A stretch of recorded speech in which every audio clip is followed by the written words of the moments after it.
আলহামদুলিল্লাহ আলহামদুলিল্লাহ রাব্বিল আলামিন আসসালাতু ওয়াসসালামু আলা সাইয়্যিদিল মুরসালিন ওয়া আলা আলিহি ওয়া সাহবিহি আজমাইন। আমরা আমাদের নিয়মিত টেলিকনফারেন্সের দারসুল কুরআন শুরু করতে যাচ্ছি। তো শুরুতে রয়েছে আমাদের ধারাবাহিক সূরা আলে ইমরান থেকে তেলাওয়াত ও তরজমা। তো তেলাওয়াত ও তরজমা করবে আমাদের বোন তাবাসসুম।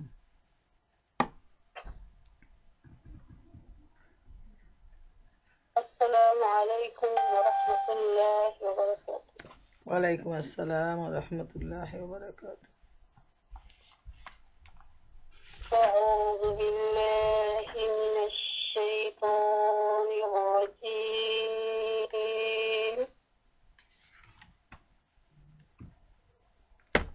بسم الله الرحمن الرحيم.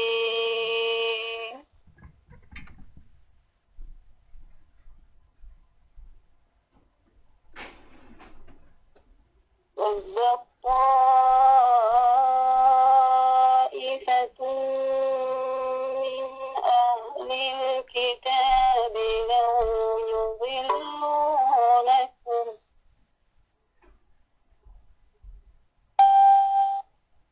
وَمَا يُضِلُّونَ إِلَّا أَنفُسَهُمْ وَمَا يَشْعُرُونَ.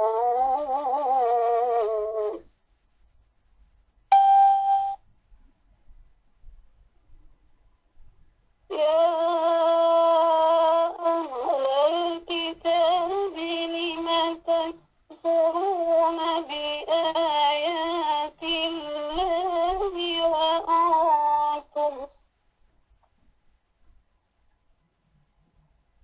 وأنتم تشهدون.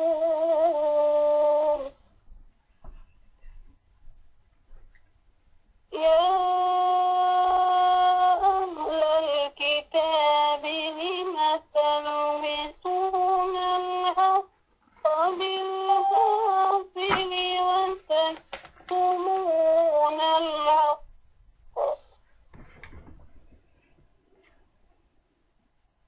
وأنتم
ويقولون على الله الكذب وهم يعلمون صدق الله العظيم সূরা আল ইমরান 69 থেকে 78 পর্যন্ত আমি তখন তেলাওয়াত করলাম। এখন আমি তার তর্জমা করছি। পরম কল্যাণ আল্লাহর নামে শুরু করিতেছি। হে ঈমানদারগণ, আহলে কিতাবদের মধ্য থেকে একটি দল যে কোনো রকমে তোমাদের সত্য ও ন্যায়ের পথ থেকে বিচ্যুত করতে চায়, অথচ তারা নিজেদের ছাড়া আর কাউকে বিপদগামী করছে না। কিন্তু তারা এটা উপলব্ধি করে না। হে আহলে কিতাব, কেন আল্লাহর আয়াত অস্বীকার করছো, অথচ তোমরা নিজেরাই তা প্রত্যক্ষ করছো। হে আহলে কিতাব, কেন সত্যের গায়ে মিথ্যার প্রলেপ লাগিয়ে তাকে সন্দেহযুক্ত করে তুলছো? কেন জেনে বুঝে সত্যকে গোপন করছো? আহলে কিতাবদের একটি দল বলে, এই নবীকে যারা মেনে নিয়েছে তাদের উপর যা কিছু নাজিল হয়েছে তার প্রতি তোমরা সকাল বেলায় ঈমান আনো এবং সাঁঝের বেলায় তা অস্বীকার করো। সম্ভবত এই উপায়ে এই লোকেরা নিজেদের ঈমান থেকে ফিরে যাবে। তাছাড়া এই লোকেরা পরস্পর বলাবলি করে, নিজের ধর্মের লোক ছাড়া আর কারো কথা মেনে নিও না। হে নবী, এদের বলে দাও, আল্লাহর হেদায়েতই তো আসল হেদায়েত, এবং এটা তো তারই নীতি যে এক সময় যা তোমাদের দেওয়া হয়েছিল তাই অন্য একজনকে দেওয়া হবে, অথবা অন্যেরা তোমাদের রবের কাছে তোমাদের বিরুদ্ধে পেশ করার জন্য শক্তিশালী প্রমাণ পেয়ে যাবে। হে নবী, তাদের বলে দাও, অনুগ্রহ ও মর্যাদা আল্লাহর এখতিয়ারে। যাকে ইচ্ছা তিনি তা দান করেন। তিনি ব্যাপক দৃষ্টি অধিকারী এবং সবকিছু জানেন। নিজের রহমতের জন্য তিনি যাকে চান নির্ধারিত করে নেন এবং তার অনুগ্রহ বিশাল ব্যক্তির অধিকারী। আহলে কিতাবদের মধ্যে কেউ এমন আছে তার উপর আস্থা স্থাপন করে যদি তাকে সম্পদের স্তূপ দান করো, তাহলেও সে তোমার সম্পদ তোমাকে ফিরিয়ে দেবে। আবার তাদের কারো অবস্থা এমন যে যদি তুমি তার উপর একটি মাত্র দিনারের ব্যাপারেও আস্থা স্থাপন করো, তাহলে সেটা তোমাকে ফিরিয়ে দেবে না। তবে যদি তোমরা তার উপর চড়াও হয়ে যাও, তাদের এই নৈতিক অবস্থার কারণ হচ্ছে এই যে তারা বলে, নিরক্ষরদের ব্যাপারে আমাদের কোনো দায় দায়িত্ব নেই। আর এটা একটা সম্পূর্ণ মিথ্যা বানোয়াট কথা তারা আল্লাহর প্রতি আরোপ করছে, অথচ তারা জানে আল্লাহ এমন কোনো কথা বলেনি। আচ্ছা, তাদেরকে জিজ্ঞাসাবাদ করা হবে না কেন? যে ব্যক্তি তার অঙ্গীকার পূর্ণ করবে এবং অসৎ কাজ থেকে দূরে থাকবে, সে আল্লাহর প্রিয়ভাজন হবে, কারণ আল্লাহ মুত্তাকিদের ভালোবাসেন।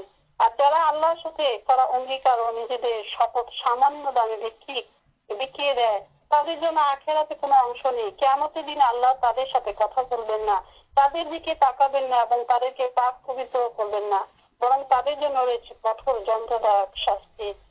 তাদের মধ্যে কিছু লোক আছে তারা কিতাব পড়ার সময় এমন ভাবে জীব ওলট পালট করে যে তোমরা মনে করতে থাকো তারা কিতাবের ইবারত পড়ছে, অথচ তা কিতাবের ইবারত নয়।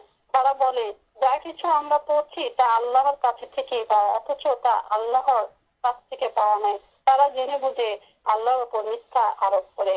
আল্লাহ যা বলেছেন সত্য বলেছেন। এতক্ষণ আমি আপনাদেরকে সূরা আল ইমরানের 69 থেকে 78 পর্যন্ত তেলাওয়াত তর্জমা সহ আপনাদেরকে শোনালাম।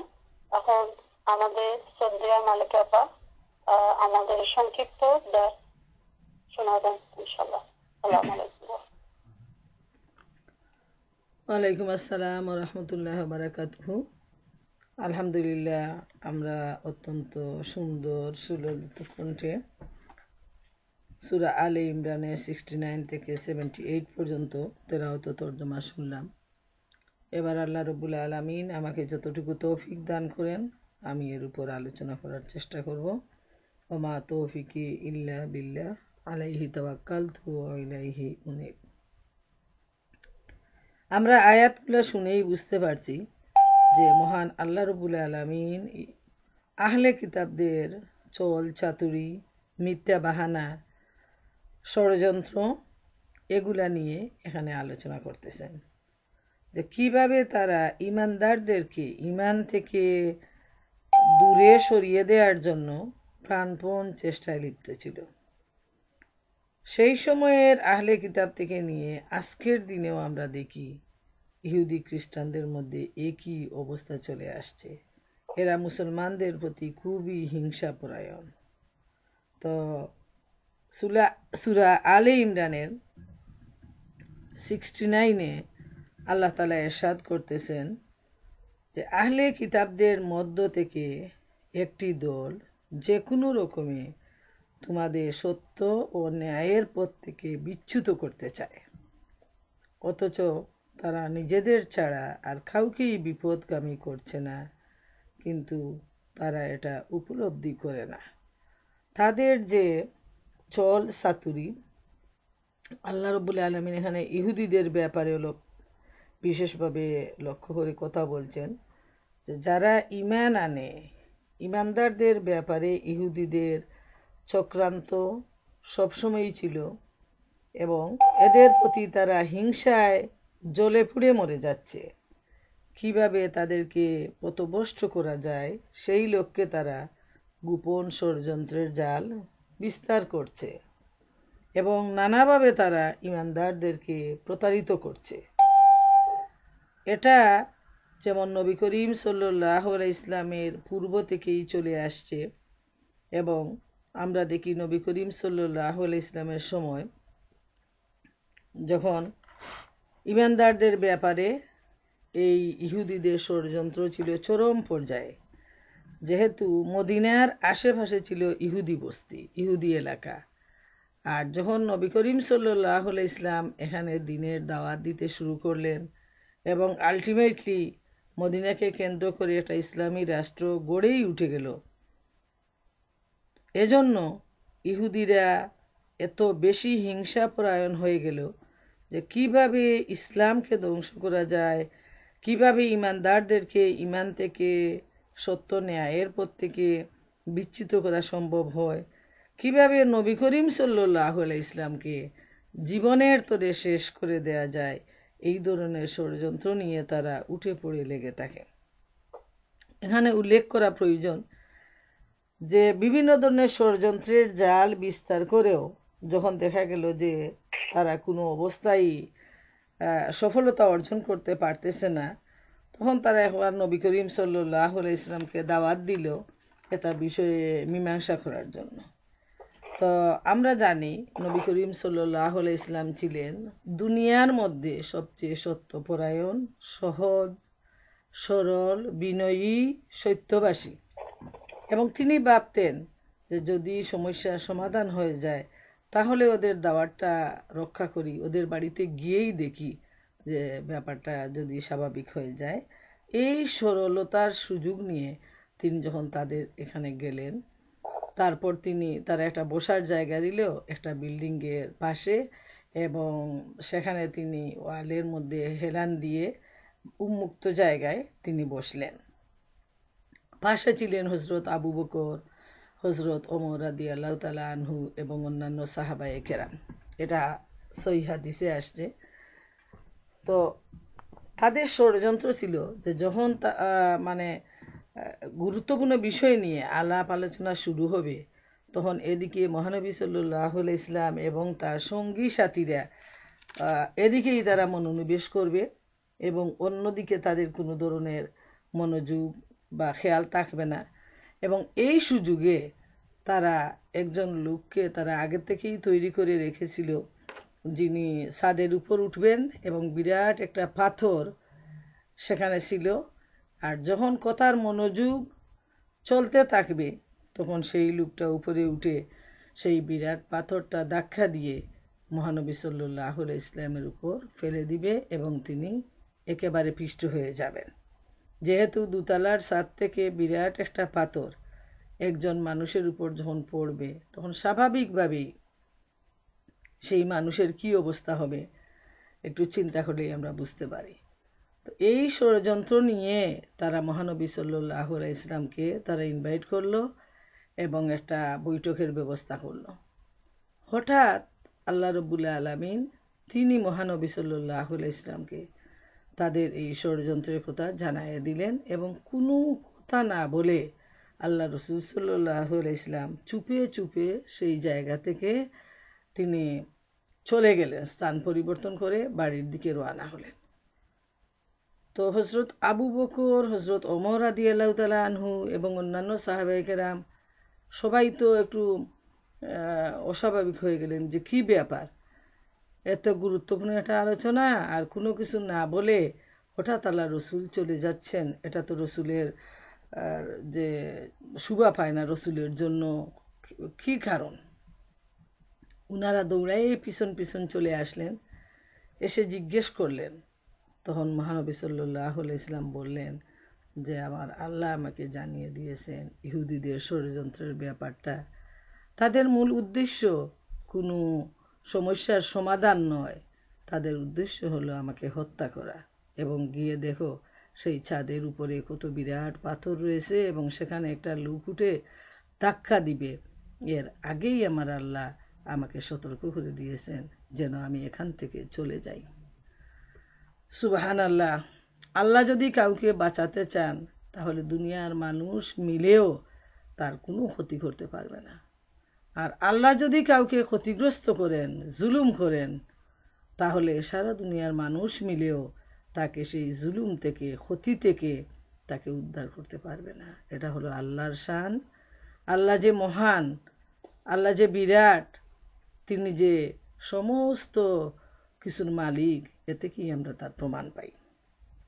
তো ইহুদিরা এবং খ্রিস্টানরা সারা জীবন মুসলমানের শত্রু। আজকেও আমরা দেখি তারা কিভাবে চক্রান্তের জাল বিস্তার করে সারা দুনিয়া জুড়ে মুসলমানদেরকে এইভাবে একটা ষড়যন্ত্রের ভিতরে লিপ্ত করে নানাভাবে মুসলমান দিয়ে মুসলমানকে অত্যাচার করতেছে, আবার তারাও মুসলমানদেরকে হত্যা করতেছে। এবং ঠিক ফেরাউনের সময়ের মতো শিশুদেরকে তারা হত্যা করতেছে, যাতে মুসলমানের সন্তান যদি শেষ হয়ে যায় তাইলে বুড়ো মানুষরা তো এমনিতেই অসুখে বিসুখে বয়সে সবাই শেষ হয়ে যাবে। তাই তাদের টার্গেট হলো মুসলমানদেরকে নিঃশেষ করে দেয়া, এবং সেই টার্গেট নিয়ে তারা আজ শিশু হত্যায় লিপ্ত হয়ে আছে। এরপর আল্লাহ বলেন, হে আহলে কিতাব, কেন আল্লাহর আয়াত অস্বীকার করছো অথচ তোমরা নিজেরাই তো প্রত্যক্ষ করছো? হে আহলে কিতাব, কেন সত্যের গায়ে মিথ্যার প্রলেপ লাগিয়ে সন্দেহযুক্ত করে তুলছো? কেন জেনে বুঝে সত্যকে গোপন করছো?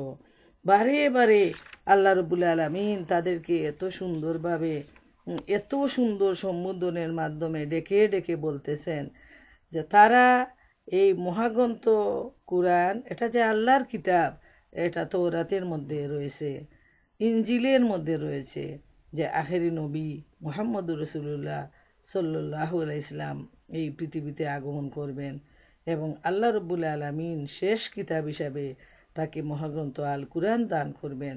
এবং পূর্ববর্তী যত কিতাবের সত্যতা প্রমাণ করতেছে এই মহাগ্রন্থ আল কুরআন। এবং পূর্ববর্তী সমস্ত জাতি ধর্ম নির্বিশেষে সবার দায়িত্ব হলো মুহাম্মদুর রাসূলুল্লাহ সাল্লাল্লাহু আলাইহি ইসলামের উপর ঈমান আনা এবং এই কিতাবের উপর ঈমান আনা। তাদের কিতাবের মধ্যে এই ব্যাপারে ঘোষণা দেয়া হয়েছে, কিন্তু তারপর দেখা যায় তারা আল্লাহ রসুলকে অস্বীকার করতেছে এবং মহাগ্রন্থ আল কুরআনকেও তারা মিথ্যা সাব্যস্ত করতেছে এবং তারা সত্যকে জেনে বুঝে অস্বীকার করে সত্যের গায়ে তারা মিথ্যা লাগিয়ে মানুষের কাছে তারা সেটাকে প্রচার করে। এবং তাদের তৌরাত এবং ইনজিলে যা আছে, কুরআনের সাথে যেটা সাদৃশ্য, সেটাকে তারা গোপন করে নেয়, সেটাকে তারা মানুষের কাছে প্রকাশ করে না। এবং এর মূল হুতা হলো তাদের যে প্রিস্ট রয়েছে, আলেমরা রয়েছে, বেশিরভাগ আলেমরা নিজেদের স্বার্থ সিদ্ধির জন্য তারা নিজেদের মন গড়া কথাগুলো কিতাবের মধ্যে ঢুকিয়ে দিয়েছে এবং কিতাবের মূল কথাগুলো তারা গোপন করে নিয়েছে। এরপর এরশাদ হচ্ছে, আহলে কিতাবদের একটি দল বলে, এ নবীকে যারা মেনে নিয়েছে তাদের উপর যা কিছু নাজিল হয়েছে তার প্রতি তোমরা সকালবেলায় ঈমান আনো এবং সাজের বেলায় তা অস্বীকার করো। সম্ভবত এই উপায়ে এ লোকেরা নিজেদের ঈমান থেকে ফিরে যাবে। এই আয়াতটার প্রতি যদি আমরা লক্ষ্য করি তাহলে তাদের সোল চাতুরি, তাদের যে হিংসা পরায়ণতা আমাদের কাছে স্পষ্ট হয়ে ওঠে। তারা তাদের লোকজনকে বলতো, এটা একটা ছিল তাদের মানে বড় ধরনের একটা ষড়যন্ত্র, যে তোমরা সকালবেলা ঈমান আনো এবং যখন সন্ধ্যা হয়ে যাবে তখন তোমরা অস্বীকার করবে।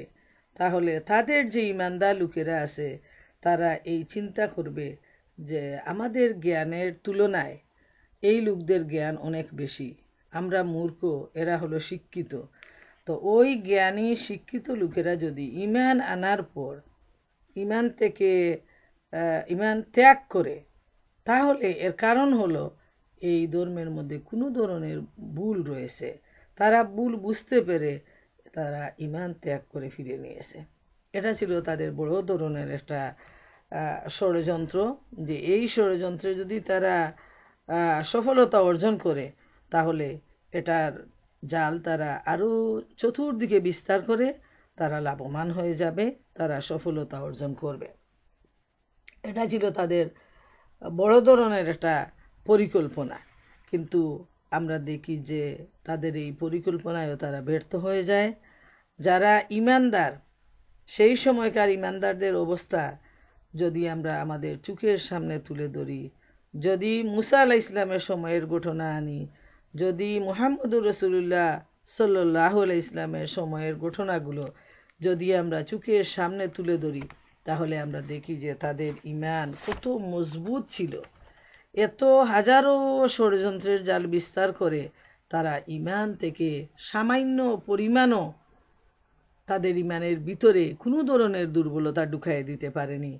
যেমন এই এক্সাম্পলটা বারবারই আমরা স্মরণে আনতে পারি, যে সেই ফেরাউন, যেটা বর্তমানেও ফেরাউনেরা রয়েছে, আর কিয়ামত পর্যন্ত এই ফেরাউনরা থাকবে, যে যখন মুসা আলাইহিস সালামের প্রতিযোগিতার মধ্যে যারা জ্যোতিষিয়ানরা ছিল, যারা তাদের সাপটাকে সাপের খেলা দেখিয়ে তারা অনেক অনেক সুনাম এবং প্রতিপত্তি অর্জন করত, কিন্তু মুসা আলাইহিস সালামের সামনে আল্লাহর মুজেজার সেই সাপটা যখন তাদের সাপগুলোকে খেয়ে ফেলল, তখন তারা সত্যকে বুঝতে পারল এবং আল্লাহ রব্বুল আলামিন তাদের অন্তরের অন্ধকার দূরীভূত করে দিলেন, অন্তরকে আলোকিত করে দিলেন এবং সাথে সাথে তারা সত্যকে বুঝে নিয়ে আল্লাহর কাছে সবার সামনে ভরা ময়দানে তারা সেজদায় পড়ে গেল এবং তারা বলে উঠল,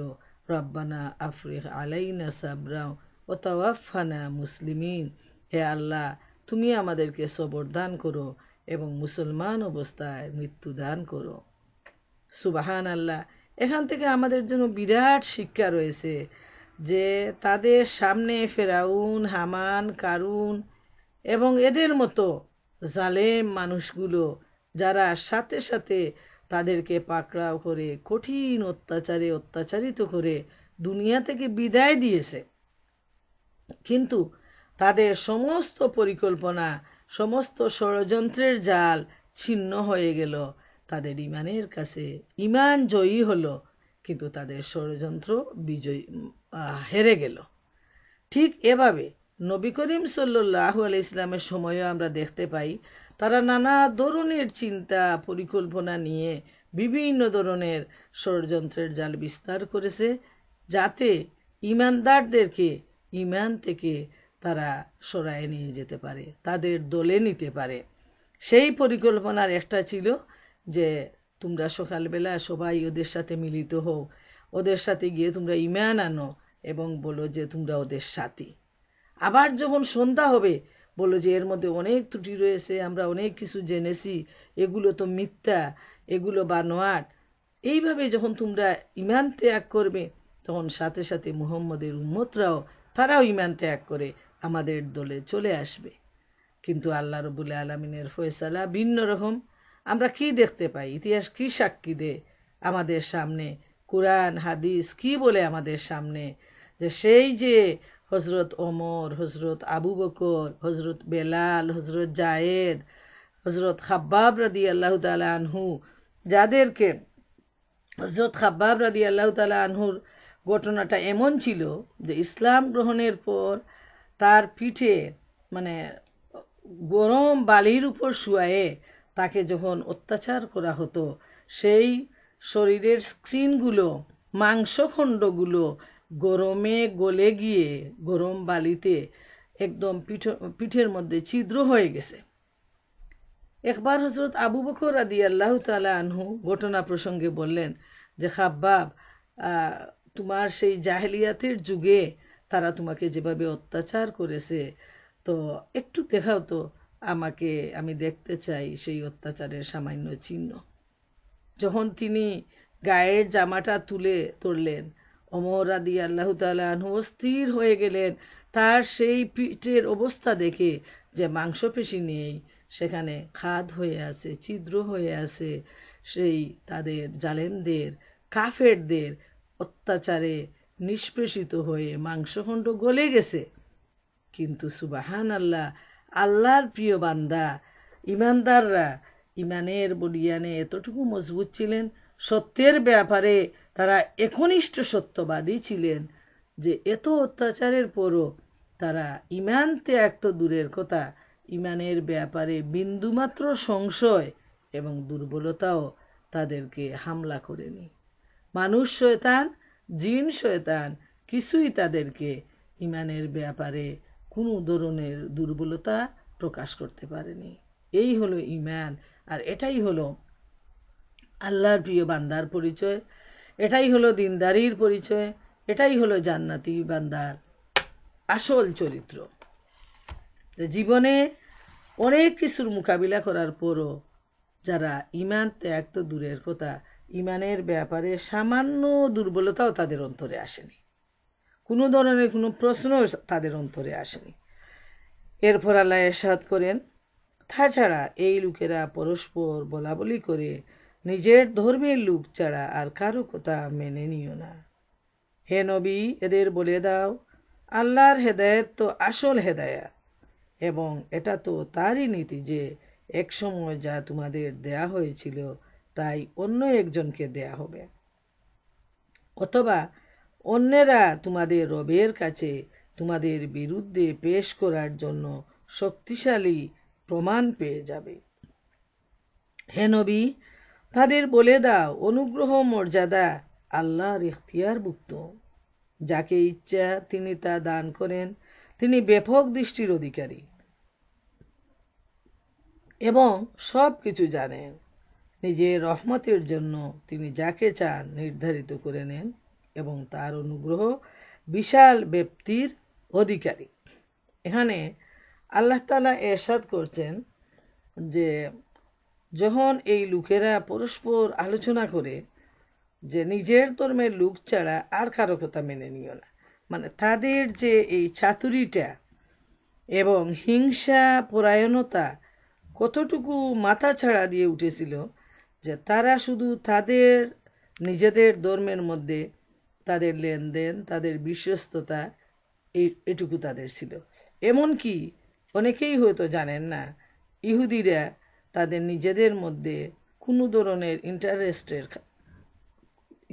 ব্যবসা করে না। তারা মনে করে যে নিজেদের মধ্যে সুদ হারাম। আবার সারা দুনিয়ায় ইহুদিরা সুদের ব্যবসার জাল বিস্তার করে দুনিয়াবাসীকে শিখিয়ে দিয়েছে যে সুদ যে কতটুকু লাভজনক। অথচ তাদের ধর্মে আল্লাহ তাআলা সবার জন্য সুদকে হারাম করে দিয়েছেন, কিন্তু ইহুদিরা নিজেদের স্বার্থের জন্য শুধু নিজেদের ধর্মের লোকদের মধ্যে সুদকে হারাম করে দিয়েছে। এটা তাদের মধ্যে কিন্তু সুদের লেনদেন নেই, নিজেদের মধ্যে তারা সুদ ছাড়া লেনদেন করে। অথচ দুনিয়া জুড়ে সবচেয়ে বেশি সুদের যে ব্যবসা বাণিজ্য এবং সুদের যে টিচিংটা ইহুদিরা এই দুনিয়াবাসীকে শিখিয়ে দিয়েছে। এত চালু তারা, এত দুরন্দর এই জাতিটা। আর আল্লাহ তাআলা বলতেছেন নবীকে উদ্দেশ্য করে যে আল্লাহর হেদায়েত তো আসল হেদায়েত, এবং এটাই তার নীতি যে একসময় যা তোমাদের দেয়া হয়েছিল তাই অন্য একজনকে দেয়া হবে। এর মানে হলো যে তাদেরকে যে সম্মান, যে মর্যাদা, যে প্রতিপত্তি দেয়া হয়েছিল, তাদের কাছে যে নবুয়ত ছিল, পূর্ববর্তী নবী করিম সাল্লাল্লাহু আলাইহি ইসলামের আগে যে সমস্ত নবীরা এসেছিলেন তারা ছিলেন বনি ইসরাইল বংশ থেকে, এবং এটা ছিল তাদের জন্য একটা অহংকার, একটা গৌরবের ব্যাপার।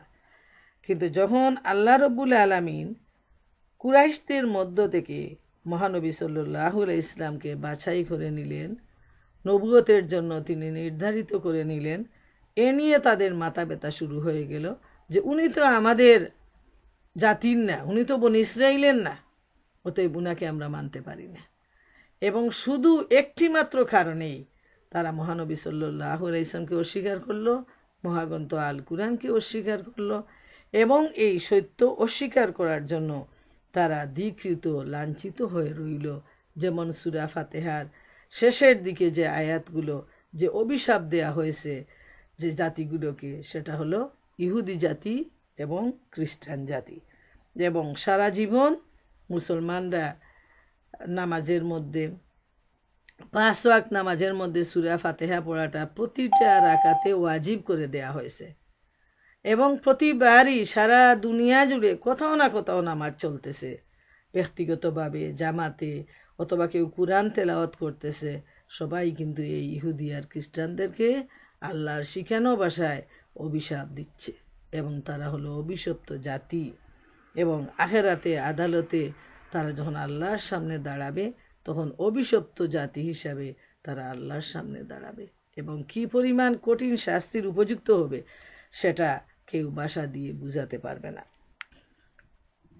আর আল্লাহ নিজেই বলে দিচ্ছেন যে আল্লাহ তাআলা যাকে রহমত দান করেন, যাকে নির্বাচিত করেন, এটা হলো আল্লাহর একটা বিশাল অনুগ্রহ, এটা হলো আল্লাহর ব্যাপার, আল্লাহ তাআলার এখতিয়ারে দিন। আল্লাহ তো এই ব্যাপারটা কোনো মানুষের সাথে আলাপ আলোচনা করে, পরামর্শ করে এই কাজটা তো তিনি করবেন না। ইহুদিরা কিন্তু ওইখানেই মার খাচ্ছে যে যখন নবী করিম সাল্লাল্লাহু আলাইহি ইসলামকে নবুয়তের দায়িত্ব দেয়া হলো, নবী করিম সাল্লাল্লাহু আলাইহি ইসলামের মাধ্যমে মহাগ্রন্থ আল কুরআন শেষ কিতাব হিসাবে, কমপ্লিট কিতাব হিসাবে দেয়া হলো, তখন তাদের ভিতরে একটা স্বাভাবিক একটা হিংসা, বিদ্বেষ জেগে উঠল, এবং তারা ভাবত যে তাদের কাছেই সব সময় নেতৃত্ব থাকবে, এটা অন্য কোথাও আর আসবে না। এবং সেই হিংসার জ্বালায় তারা আজ পর্যন্ত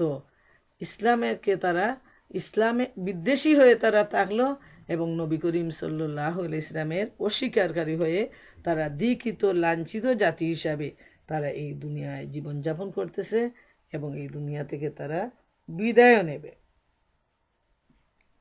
আল্লাহ তাআলা ইরশাদ করেন, আহলে কিতাবদের মধ্যে কেউ এমন আছে তার উপর আস্থা স্থাপন করে যদি তাকে সম্পদের স্তূপ দান করো, তাহলেও সে তোমার সম্পদ তোমাকে ফিরিয়ে দেবে।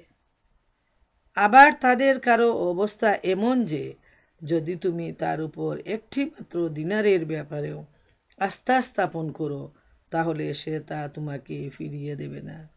তবে যদি তোমরা তার উপর চড়াও হয়ে যাও, তাদের এ নৈতিক অবস্থার কারণ হচ্ছে এই যে তারা বলে, নিরক্ষরদের ব্যাপারে আমাদের কোনো দায় দায়িত্ব নেই। আর এটা একটা মিথ্যা বানোয়াট কথা তারা আল্লাহর প্রতি আরোপ করছে, অথচ তারা জানে আল্লাহ এমন কোনো কথা বলেননি। এই আয়াতটি যদি আমরা একটু বিশ্লেষণ করি, তাহলে আমরা দেখি আল্লাহ রব্বুল আলামিন ইহুদিদের চরিত্র সম্পর্কে এখানে বলতেছেন যে তাদের মধ্যে কিছু লোক আছে যারা আমানতদার, যারা বিশ্বাসী, যারা বিশ্বস্ত, তাদের হাতে যদি সম্পদের স্তূপও দেয়া হয়, তাহলে তারা সঠিকভাবে সেই আমানতটা তার কাছে ফিরিয়ে দেবে, এতে তারা কোনো সময় কোনো ধরনের অন্যতা করবে না। আবার আরেকটা দল আছে যাকে একটি দিনারেরও বিশ্বাস স্থাপন করা যাবে না। একটা দিনার যদি তার কাছে পাওনা হয়, সে ছল চাতুরির মাধ্যমে ওইটা নিয়ে নিতে চাইবে, ওটা সে ফেরত দিবে না। তবে আল্লাহ বলছেন যে তোমরা যদি চড়াও হও, তোমরা যদি জোর করে আদায় করতে চাও, তাহলে সেটা হলো অন্য কথা, তখন হয়তো তোমরা আদায় করে নিতে পারবে। এবং তাদের আরেকটা ব্যাপার হলো, সবচেয়ে ভ্রান্তির মধ্যে যে তারা আছে, তারা মুসলমানদেরকে ইহুদি ছাড়া সবাইকে তারা নিরক্ষর বলে, মূর্খ বলে, এবং তারা বলে যে মূর্খদের ব্যাপারে, নিরক্ষরদের ব্যাপারে তাদের কোনো দায় দায়িত্ব নেই। এজন্য দেখবেন এই আমেরিকা বলেন, ইংল্যান্ড বলেন, আমরা দেখছি কানাডা বলেন, যে খ্রিস্টানরা কিন্তু ওই আমাদের দিকে খুব বাঁকা চুকে তাকায় না, কিন্তু লম্বা দাড়ি আর মানে মাথার তালুর উপরে যে টুপি, ওইটা ইহুদিদের তাদের ড্রেস এবং চেহারাটা দেখেই বোঝা যায় যে কারা ইহুদি। ওদের সামনে যদি পড়ে যান তাহলে দেখবেন যে ওরা একটু বাঁকা চোখে তাকাবে, ওরা একটু সরে আপনার সামনে থেকে ওরা একটু আলাদা হয়ে যাবে। আমি তো খুব ট্রাভেলিং করি, তো প্রায় সময় ওই জিনিসটা আমি খুব মনোযোগের সাথে লক্ষ্য করি যে কেউ কোনো খেয়াল করে না কাউকে, কে কী করতেছে। কিন্তু এত মানুষ, এত প্যাসেঞ্জার, কিন্তু ইহুদি যদি হয়ে যায় আপনার মানে আশেপাশে কোথাও, তাহলে দেখবেন যে সে আপনার দিকে বাঁকা চোখে তাকাচ্ছে, ঘৃণার চোখে তাকাচ্ছে এবং আপনার কাছ থেকে সে দূরত্ব বজায় রাখতেছে, যেহেতু সেই আগের জীবন থেকেই তারা মুসলমানদেরকে নিরক্ষর ভাবে। তারা এত বেশি হেইট করে যে কোরআনে আল্লাহ তাআলা এটা তুলে ধরছেন, তারা বলে যে নিরক্ষরদের ব্যাপারে আমাদের কোনো দায় দায়িত্ব নেই, যে এরা মূর্খ, এরা মানে ছোট জাত, যেটা স্বাভাবিক ভাষায় যেটা আমরা সবাই বুঝি যে এরা হলো ছোট জাত, এদের ব্যাপারে দায় দায়িত্ব নেই। এজন্য আমরা দেখি যে তাদের সার্বক্ষণিক চেষ্টা হলো এই পৃথিবীর মুসলমানদের বিরুদ্ধে, যে এদের ব্যাপারে তাদের দায়িত্ব নেই, এদেরকে যে কোনোভাবে যদি পিষ্ট করা যায় তাহলে যেন তাদের অন্তরে শান্তি আসে। এবং এই মনোভাব নিয়েই তারা সারা দুনিয়ায় ষড়যন্ত্রের জাল বিস্তার করে তুলছে। এটা গেল একটা দিক। আর বিশ্বাসের ব্যাপারেও আমরা দেখি যে এখানে একটা ঘটনা তাফসির ইবনে কাসিরে তুলে ধরা হয়েছে, যে তারা কিভাবে যে তাদের বিশ্বস্ত মানুষগুলো কিভাবে তাদের বিশ্বাস আদায় করে এবং তাদের ইমানটা, ইহুদি হোক খ্রিস্টান হোক, আল্লাহ তাআলার কথা হলো শেষ নবীর উপর ইমান, মহাগ্রন্থ আল কুরআনের উপর যদি তারা ইমান আনে এবং পূর্ববর্তী গুনার জন্য তারা তওবা করে, তাহলে আল্লাহ সুবহানাহু ওয়া তাআলা তাদেরকে মাফ করে দিবেন, এতে কোনো সন্দেহ নাই। এবং তাদের আমল অনুযায়ী তাদের পরিণতি হবে, তাদেরকে আল্লাহ পুরস্কৃত করবেন। কিন্তু যারা এই বিশ্বাস স্থাপন করবে না এবং পূর্ববর্তী বিশ্বাসের উপর টিকে থাকবে, তাদের দুনিয়ায়ও লাঞ্ছনা এবং আখেরাতেও লাঞ্ছনা, এ ব্যাপারে কোনো সন্দেহ নাই।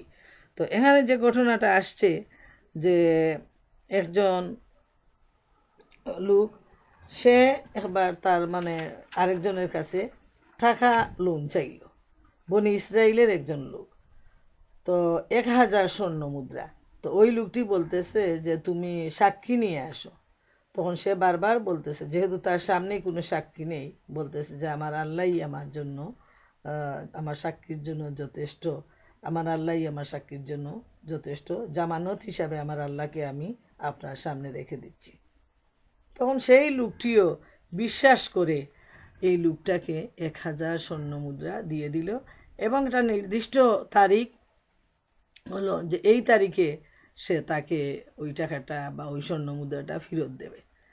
ঠিক সেই তারিখে সেই লোকটা নদীর পাড়ে এসে নৌকার জন্য অপেক্ষা করতেছে, ওই স্বর্ণ মুদ্রাটা সেই লোকের হাতে পৌঁছায় দিবে। এখন সারাদিন অপেক্ষার পর দেখা যায় যে কোনো নৌকা আসে নাই ঘাটে। তখন সে খুব চিন্তায় পড়ে গেল, যেহেতু সে ওয়াদা পালনকারী, বিশ্বস্ত।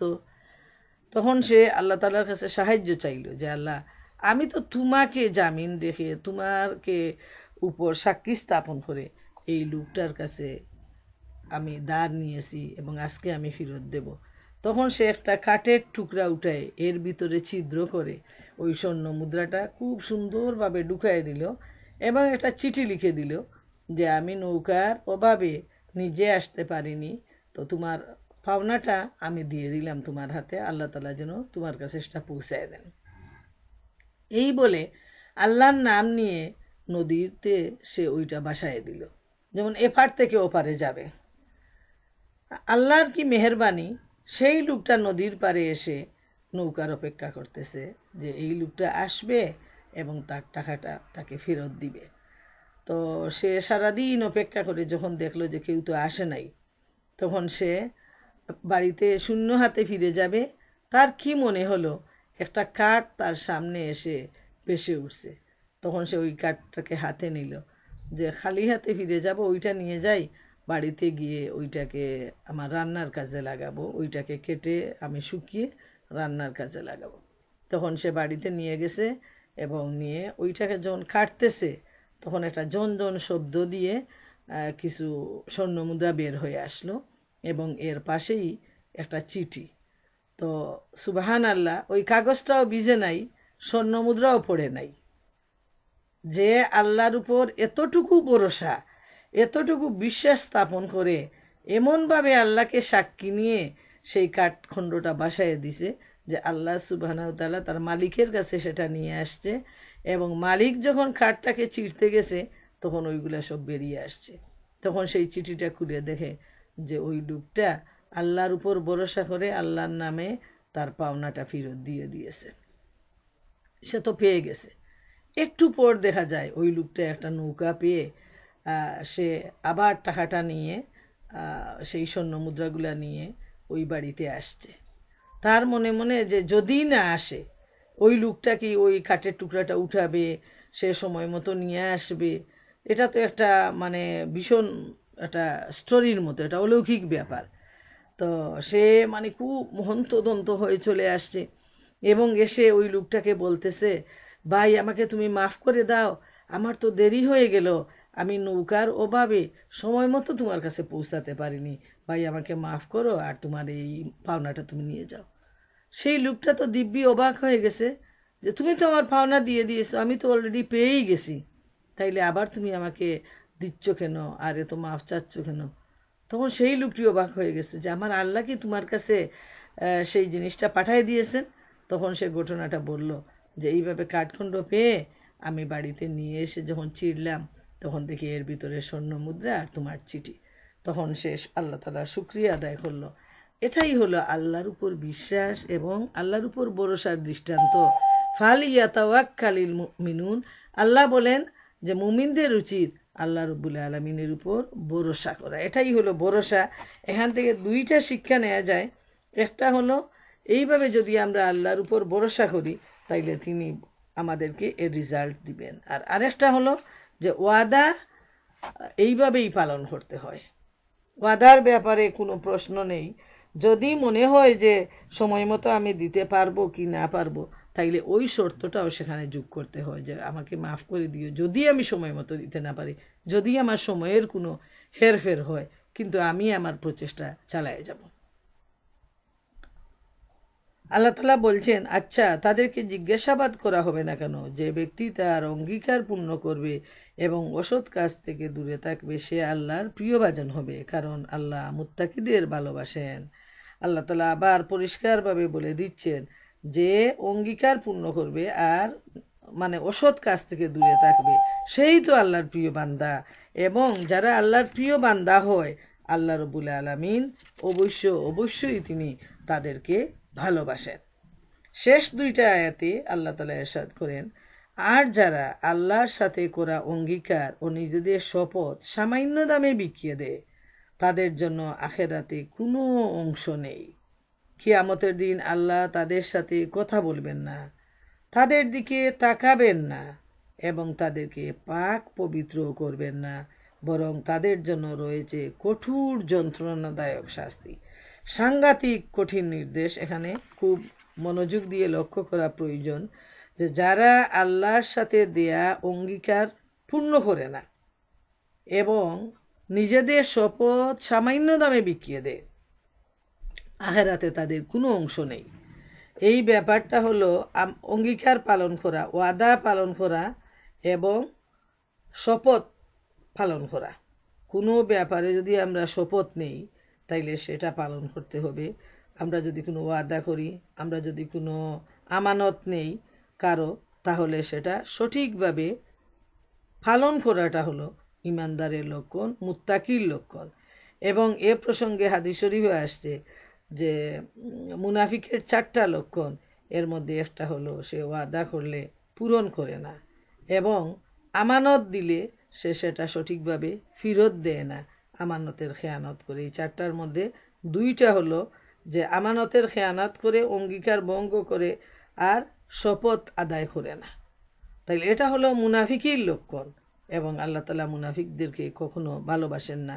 এই জন্য আল্লাহ তাআলা বলছেন যে যাদের চরিত্রের মধ্যে এই লক্ষণগুলা থাকবে, আল্লাহ তাআলা আখেরাতে আল্লাহর কাছে তাদের কোনো অংশ নেই। এবং এত বড় থ্রেট দিচ্ছেন যে কিয়ামতের দিন আল্লাহ তাদের সাথে কথা বলবেন না, তাদের দিকে তাকাবেন না, তাদেরকে পাক পবিত্র করবেন না, এবং তাদের জন্য রয়েছে কঠোর শাস্তি। তাইলে এই যে তিনটা যে আলামত, যেটা পানিশমেন্টের ব্যাপারে, এটা কিন্তু খুব কঠিন ব্যাপার, এটা কিন্তু খুব সহজ কোনো কথা নয়। এ প্রসঙ্গে অসংখ্য হাদিস রয়েছে, আরও কিছু মানুষের যে ত্রুটিগুলা সে ব্যাপারে যেমন দুই একটা বলি আমি, সময়ের অভাবে এতগুলা বলা সম্ভব হবে না। যেমন মুসনাদে আহমদের মধ্যে রয়েছে, রসুল করিম সাল্লাল্লাহু আলাইহি ওয়াসাল্লাম বলেন, 3 প্রকারের লোক রয়েছে যাদের সঙ্গে আল্লাহ তাআলা কথা বলবেন না, তাদের দিকে করুণার দৃষ্টিতে তাকাবেন না, তাদেরকে পবিত্র করবেন না। হযরত আবু যর রাদিয়াল্লাহু তাআলা একথা শুনে বলেন, হে আল্লাহ রসুল সাল্লাল্লাহু আলাইহি ওয়াসাল্লাম, এ লোকগুলো কে? এরা তো বড় ক্ষতির মধ্যে রয়েছে। রাসূলুল্লাহ সাল্লাল্লাহু আলাইহি ওয়াসাল্লাম 3 বার একথাই বলেন।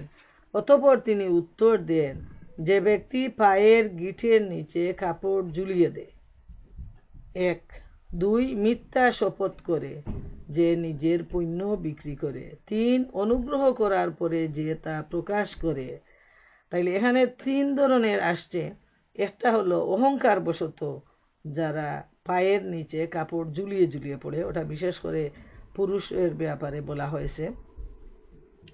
আর 2 নাম্বার হলো যারা মিথ্যা শপথ করে তারা নিজেদের পণ্য বিক্রি করে। ব্যবসায়ীদেরকে দেখবেন যে এত মিথ্যা বলে কাপড় চোপড় কিনতে যান, গ্রোসারিতে যান, পচা মাছ দিয়ে দিবে বলে যে একদম তাজা।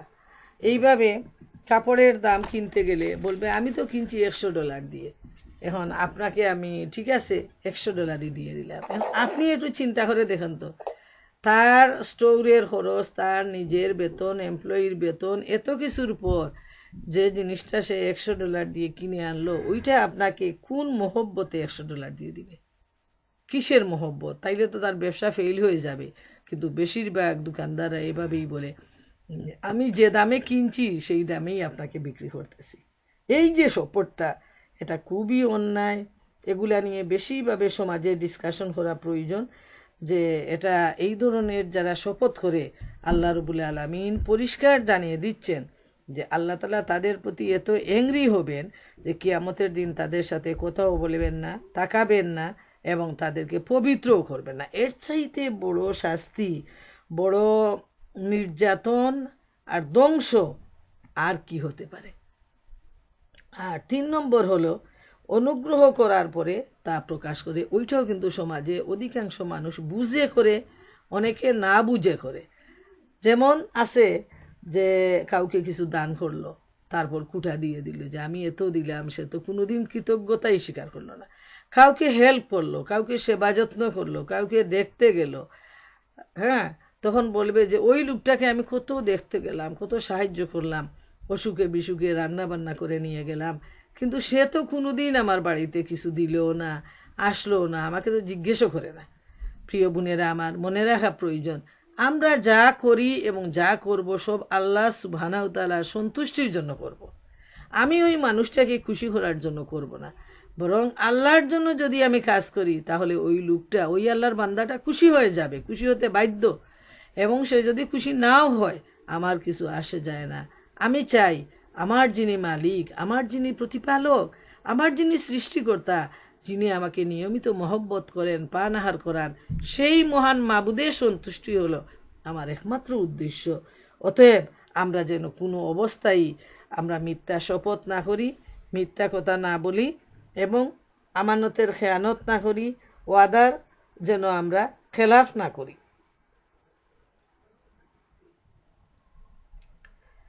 আরেকটা হাদিসে আসছে যে ওই ব্যক্তি, নবী করিম সাল্লাল্লাহু আলাইহি ওয়াসাল্লাম বলছেন যে কোন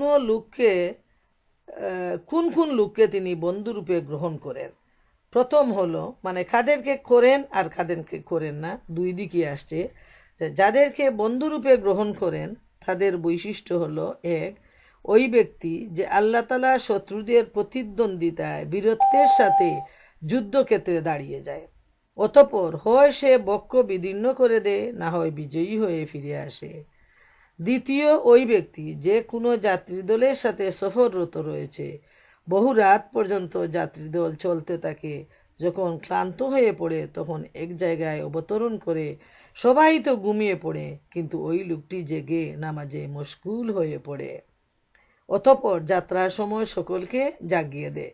3 নাম্বার, ওই ব্যক্তি যার প্রতিবেশী তাকে কষ্ট দেয় এবং সে ধৈর্য ধারণ করে, যে পর্যন্ত না মৃত্যু অথবা সফর তাদের মধ্যে বিচ্ছিন্নতা আনয়ন করে। এই 3 গুণ যার মধ্যে থাকবে, আল্লাহ রব্বুল আলামিন তাদেরকে ভালোবাসবেন। এবং নবী করিম সাল্লাল্লাহু আলাইহি ওয়াসাল্লাম বলছেন যে আল্লাহ রসুল তিনি তাদেরকে বন্ধুরূপে গ্রহণ করবেন। আর 3 ব্যক্তি হলো আল্লাহর শত্রু, আল্লাহ রব্বুল আলামিন হলেন তাদের উপর অসন্তুষ্ট। 1, খুব বেশি শপথকারী ব্যবসায়ী। 2, অহংকারী দরিদ্র। 3, অনুগ্রহ প্রকাশকারী কৃপণ। তাইলে আমরা দেখি যে আল্লাহ তাআলা কাদের প্রতি অসন্তুষ্ট? যারা শপথ করে ব্যবসায় লাভবান হওয়ার জন্য চেষ্টা করে। এমনকি আফসোস লাগে যে মনে হয় আমার হঠাৎ এইগুলো আলোচনা করতে গিয়ে বাংলাদেশের কথা মনে হয়ে গেল, যে যারা ফেরি দিয়ে ব্যবসা করে এমন এই ধরনের লোকরা সবচেয়ে বেশি মিথ্যা শপথ করে। আল্লাহর কসম, খোদার কসম বলে তার উপরে পানি টানি দিয়ে তার সবজিগুলোকে এমনভাবে সে তাজা করে রাখবে, আর নিচে সব পচা টচা দিয়ে দিবে, এবং এত শপথ করে বিক্রি করবে যে মনে হয় যে সে একদিনের বিক্রি করেই সে কোটিপতি হয়ে গেল, অথচ পরের দিন আবার তাকে ওই বার বোঝা নিয়ে রাস্তায় ফেরি দিতে হচ্ছে। এরা দুনিয়ারও গরিব, আখেরাতেরও গরিব। আমার খুব দুঃখ হয় এইসব মানুষের জন্য যারা আল্লাহর নামে মিথ্যা শপথ করে। আর 2 নাম্বার হলো অহংকারী দরিদ্র, যে এরা দরিদ্র কিন্তু এদের মনের মধ্যে খুব অহংকার, এবং দেশে ওইগুলাকে প্রায়ই চোখে পড়ে।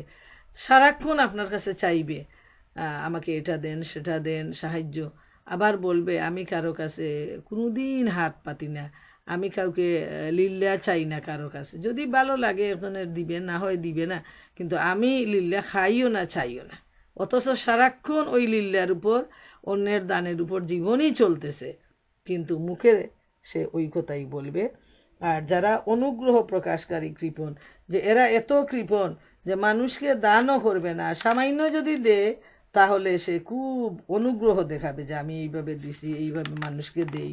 আপনি যদি তার কাছে যান একটা চাঁদার জন্য, কালেকশনের জন্য, তাইলে সে আপনাকে এত বেশি বিবরণ দিবে যে আমি এই দেই, এখানে দেই, সেখানে দেই। আপনি তখন শুনে লজ্জা পেয়ে যাবেন যে আমার হাতে টাকা থাকলে আমি তাকে আরও কিছু দিয়েই আসতাম, তার যদি এই কথাগুলো শুনেন। আচ্ছা, তারপরে শেষ আয়াতে আল্লাহ তাআলা বলেন, তাদের মধ্যে কিছু লোক আছে তারা কিতাব পড়ার সময় এমনভাবে জীব উলট পালট করে যে তোমরা মনে করতে থাকো তারা কিতাবেরই এবারত পড়ছে, অথচ তা কিতাবের এবারত নয়। তারা বলে যা কিছু আমরা পড়ছি তা আল্লাহর কাছ থেকে পাওয়া, অথচ তা আল্লাহর কাছ থেকে পাওয়া নয়। তারা জেনে বুঝে আল্লাহর উপর মিথ্যার উপরে। সুবহান আল্লাহ। চিন্তা করে দেখেন এই মানুষগুলোর চরিত্র, যে এরা এই কিতাব পড়ে এবং এমনভাবে বিড় বিড় করে পড়ে যে আসলে তারা মানুষের সামনে বুঝায় যে ওটা তার কোরআন পড়তেছে, কিন্তু আসলে মিথ্যা, এবং তারা উলট পালট করে তারা পড়ে। আজকের দিনেও দেখবেন ইহুদি মানে খ্রিস্টানরা যখন দাওয়াত দিতে আসে, তখন তারা, আপনি যদি বলেন যে আমি তো ওই ভাষাটা বুঝি না, তো আপনি কোন ল্যাঙ্গুয়েজের, বাঙালি হন, আরবি হন, উর্দুওয়ালা হন, সেম ল্যাঙ্গুয়েজে তারা তাদের যে ধর্মের প্রচারটা তারা করবে এবং আপনার কাছে ঠিকমতো প্রতিনিয়ত দাওয়াত পৌঁছাবে, এবং আপনার যা চাহিদা, যা প্রয়োজন, যত লিফলেট আছে, বই আছে, সবগুলো আপনাকে দিবে।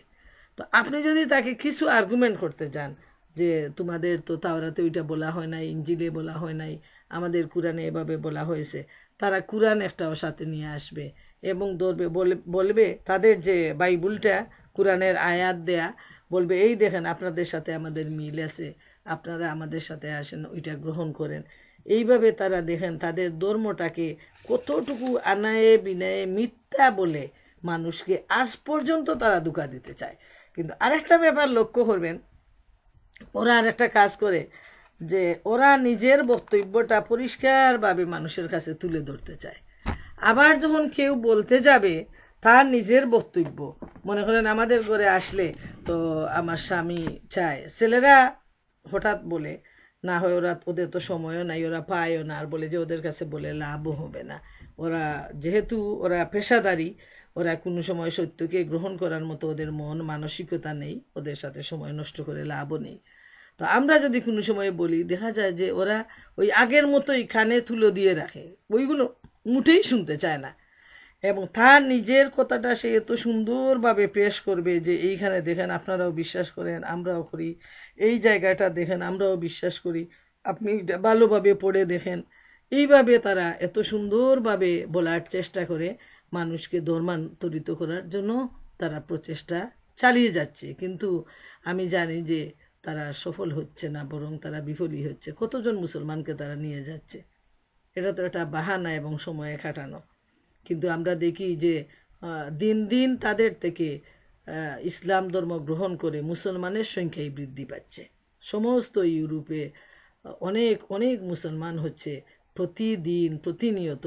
যদিও আমরা চেষ্টায় অনেক পিছনে আসি, কিন্তু তারা নিজেরাই কোরআন স্টাডি করে করে ইসলামকে বুঝে নিয়ে তারা ইসলামের মধ্যে আসছে। যেমন গত সপ্তাহ একটা কালো মেয়ে, আমার একজন বোন বলল যে তার কাছে খবর আসছে যে ইয়াং একটা মেয়ে সে মুসলমান হবে। তো আমি বললাম তাহলে ঠিক আছে, আমাদের মসজিদে আমাদের ইমাম সাহেবের কাছে নিয়ে যাই। তখন আমরা কয়েকজন মিলে ওর জন্য গিফট নিয়ে আমরা গেলাম, ওকে সাথে নিয়ে। তারপর সে ইসলাম ধর্ম গ্রহণ করলো। আমরা তাকে ওইগুলা দিলাম আর বললাম যে আমাদের সাথে যেন নিয়মিত যোগাযোগ রাখে, যতটুকু আমরা চেষ্টা করি তাকে সহযোগিতা করব। তো এটা তার স্টাডি, এবং সে নাকি তার দুই একজন ফ্রেন্ডকে দেখে ওদের দ্বারা ইনফ্লুয়েসড হয়ে সে ইসলাম ধর্মে আসছে। তো আল্লাহ তালা যেন তাকে ইসলাম ধর্মে আজীবন টিকায় রাখেন।